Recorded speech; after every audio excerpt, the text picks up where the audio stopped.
안녕하세요, 모터플렉스 홍석준입니다. 저는 지금 K5 신형 페이스리프트 출시 현장에 나와 있는데요. K5 여러분들 이미지가 어때요? 저는 1세대, 2세대 거쳐오면서 지금 3세대 이르기까지 도로 위에서 K5를 보면은 되게 예쁘다, 이 디자인이 먼저 떠오르거든요. 이번에도 과연 그만큼 예뻐졌을지 한번 실물을 살펴보도록 하겠습니다.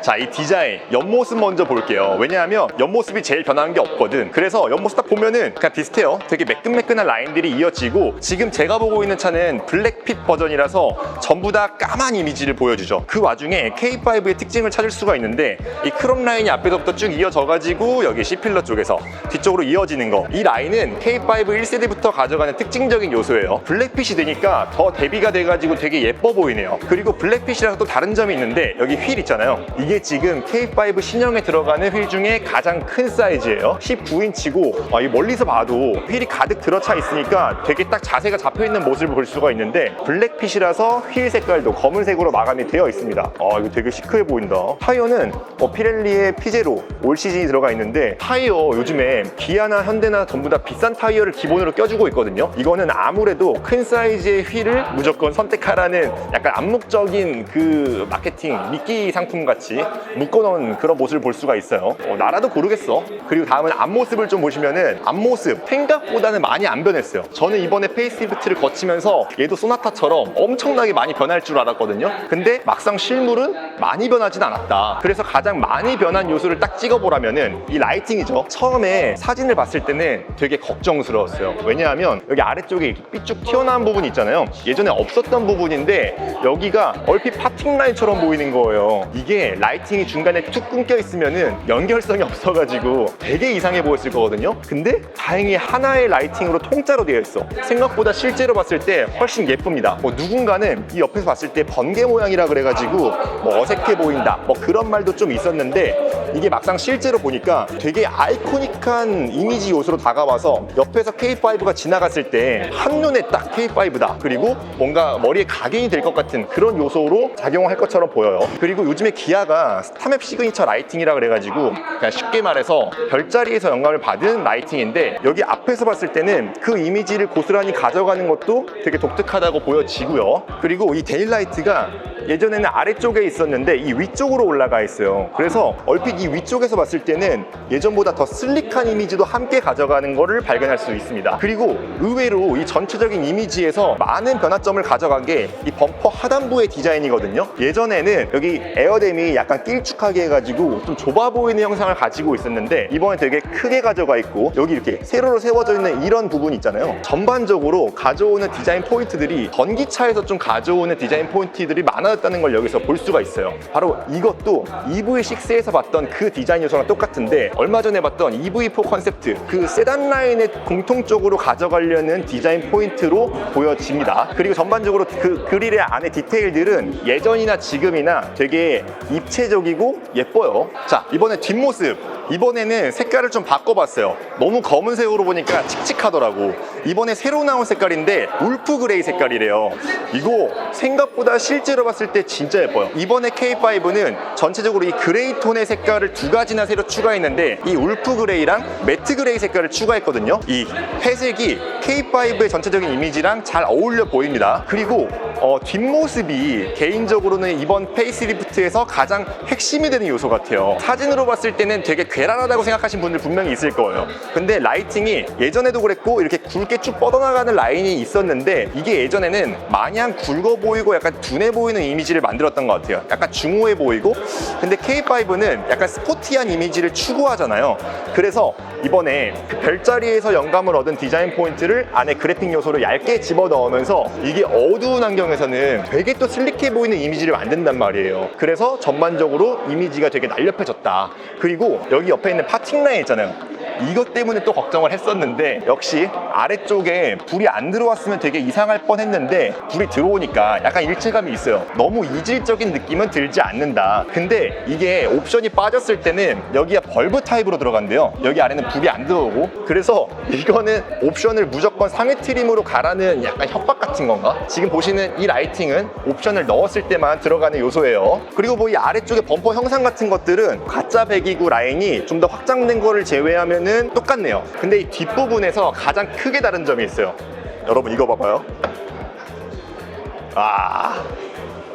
전동 트렁크, 이게 예전에 없었단 말이에요. 이 중형 세단에는 도대체 전동 트렁크를 언제 넣어주나 그런 생각을 했었는데 드디어 전동 트렁크가 들어갔어요. 우리나라 중형 세단들이 보통 이런 마감 같은 거 옛날에 잘 못했었는데 이거 원래 고급차에서만 볼 수 있던 그런 마감이거든요. 이렇게 안쪽에 이런 들어가는 구조물들이 안쪽에서 걸려가지고 많은 짐을 넣었을 때 트렁크를 닫지 못하는 경우들이 종종 있었는데 이제는 이런 마감까지도 고급차스럽게 마감을 잘 해놨어요. 윗부분은 마감 뭐 예전이나 지금이나 비슷하고요. 그리고 트렁크가 굉장히 넓죠. 뭐 옛날이나 지금이나 이런 거 되게 잘하는데 여기서도 결정적인 차이가 있어요. 아이 키우시는 분들은 이 트렁크가 폴딩 되고 안 되고 굉장히 큰 구매 요인 중에 하나잖아요. 얘는 지금 6대사로 폴딩이 됩니다. 봐봐요.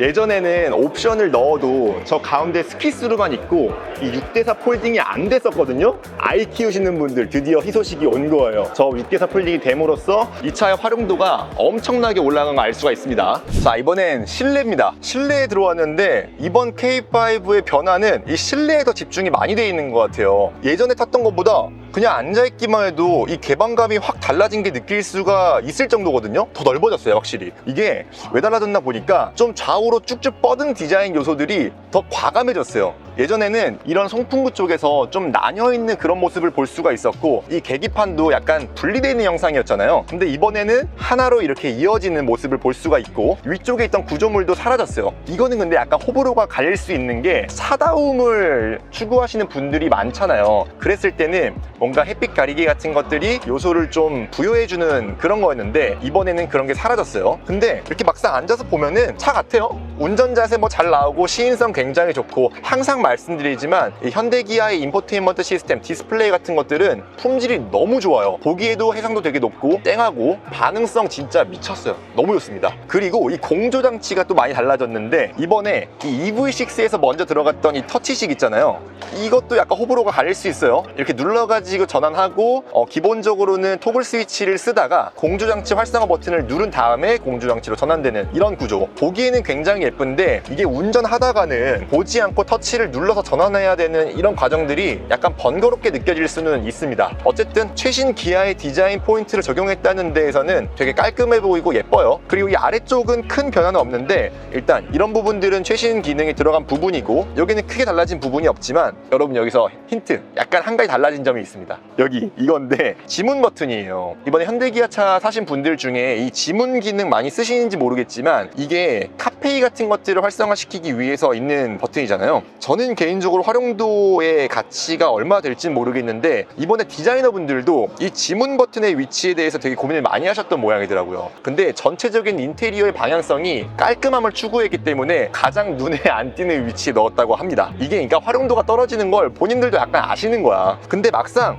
쓰기에는 또 괜찮은 것 같아요. 근데 문제는 뭐냐면은 여기 지문 버튼이 들어가면서 예전에는 공간이 좀 더 넓은 수납 공간이 있었거든요. 근데 지금은 약간 이것 때문에 침범당했어. 조금 더 작은 짐밖에는 못 넣겠습니다. 이게 의외로 활용도가 좋은데 이것도 약간 아쉬워요. 그리고 이 실내 색상 있잖아요. 이게 이번에 새로 들어온 색상인데 이렇게 밝은 주황빛 도는 이런 실내 색상은 기아에서 처음 보는 것 같아요. 되게 젊은 느낌을 보여주고 기아의 이미지랑 되게 잘 어울린다는 생각이 들어요. 이렇게 앉아있을 때 얼핏 시야에 잡히는 이 주황색 느낌들이 되게 세련됐다는 느낌이 듭니다. 자, 이번엔 2열 공간에 와 있는데요. 뭐 K5 현대기아차 중형 세단의 2열 공간 넓은 거 다들 아시잖아요. 제가 이렇게 앉아 있어도 무릎 공간 앞에 제 기준으로 맞춰놓고 지금 앞에 문을 열어놔서 뒤쪽으로 더 와 있는 상태인데도 제가 충분히 앉을 수 있습니다. 그리고 머리 공간은 약간 아쉬워요. 이 루프라인이 유려하게 떨어지다 보니까 어쩔 수 없는 부분이기도 한데 그래도 여기 뒤쪽에 좀 파놓은 부분이 있어가지고 허리 세우고 앉을 수 있을 정도? 근데 아주 편하게 쾌적함을 누릴 정도의 천장 높이는 아닙니다. 이 정도면 그래도 부족함은 없어요. 그리고 이번에 옵션표를 살펴보면서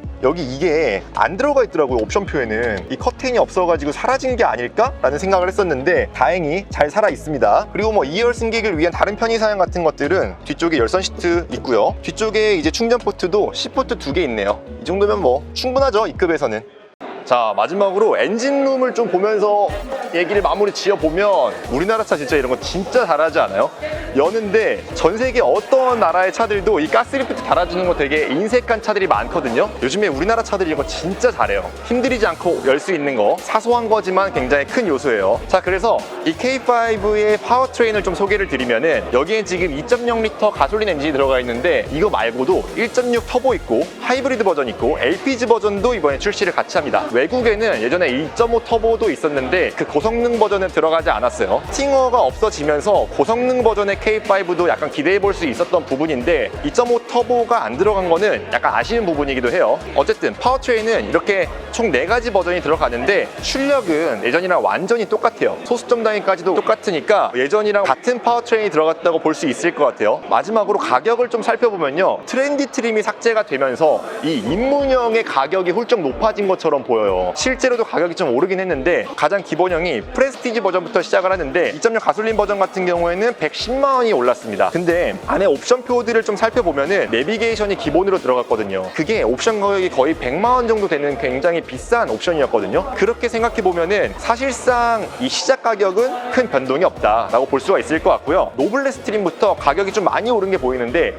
250만 원이 올랐고 가장 윗등급 시그니처 같은 경우에는 220만 원이 올랐습니다. 다른 현대기아 차들이 가격이 올린 걸 생각해 보면은 그렇게 큰 가격 상승은 아니라고 보여져요. 왜냐하면 아까 말했던 기본 옵션들이 많이 강화가 됐기 때문인데 이거는 아무래도 요즘에 중형 세단 시장이 많이 위축됐잖아요. 그런 거를 감안한 선택이라고 보여져요. 그리고 뭐 외관이나 실내 이 변한 부분들 같은 거를 감안했을 때도 가격적인 메리트는 여전히 좀 존재한다라는 거를 알 수가 있어요. 그러니까 그런 것들을 전반적으로 감안했을 때는 가격 상승이 그렇게 많이 됐나? 라고 생각할 수는 없는 것 같고요. 뭐 다른 트림들도 마찬가지예요. 거의 비슷하게 200만 원 정도 오른 수준이고요. 가장 기본형 트림은 100만 원 오른 수준. 그렇지만 내비게이션이 기본으로 들어가 있다. 그렇게 봤을 때는 딱 명확한 것 같아요. 차를 가장 합리적으로 사고 싶다면은 프레스티 버전을 사면 되고 거기다가 옵션을 좀 조정해서 사면 되는 것 같고요. 조금 더 풍성한 옵션을 누리고 싶다 그랬을 때는 상위 트림에서 옵션을 좀 조정해 가면서 골랐을 때는 아무래도 이 안에 옵션들을 다 살펴봤을 때 수입차 대비 더 많은 가치를 주는 거는 변함이 없는 것 같습니다. 여러분들이 이번 K5 어떻게 보셨나요? 저는 생각보다 실물이 더 마음에 들어요. 더 젊어진 느낌이 들어가지고 요즘에 K5가 과학 5호기라는 오명 같은 게 좀 있잖아요. 그런 것도 이런 젊은 디자인 때문인 것 같은 느낌이 좀 들어요. 왜냐하면 젊은 사람들이 많이 타고 혈기왕성하잖아요. 그래서 운전을 좀 막 하는 거지. 그렇다 보니까 그런 오명도 뒤집어 쓴 게 아닌가 싶은데 오히려 칭찬으로 받아들이면은 그만큼 디자인이 젊고 역동적이다. 이번에 변화들도 그런데 방점을 좀 찍어가지고 더 역동적으로 보입니다. 자, 오늘 영상은 여기까지고요.